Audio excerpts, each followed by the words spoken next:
তখন অবশ্যই আল্লাহর নাম স্মরণ করতাম এবং পরবর্তীতে যখন এখন এই লাইনে কাজ করছি, গত 3 বছর ধরে একটা রিসার্চ করছি।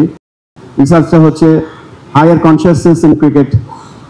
তো হায়ার কনসিয়াসনেস ক্রিকেটে পরে জানতে পারলাম প্রত্যেকটা প্লেয়ারের একটা রুটিন থাকে।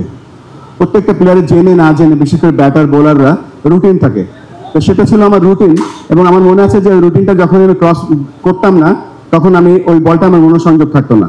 তো এখন জানতে পারলাম যে সাইন্টিফিক্যালি যে এটা প্রত্যেকটা মানুষের যে ব্যাটিং রুটিন থাকে, that was part of my routine.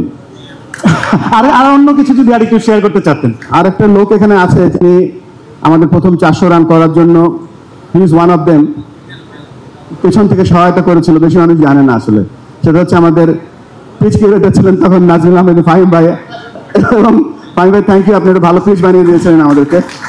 আর আরেকটা জিনিস আমার সারা জীবনের জন্য প্রাপ্তি ছিল, কারণ Bangladesh is the only country যেখানে নাকি সাংবাদিক এবং খেলোয়াড়দের মাঝখানে কোনো ব্যারিয়ার থাকে না।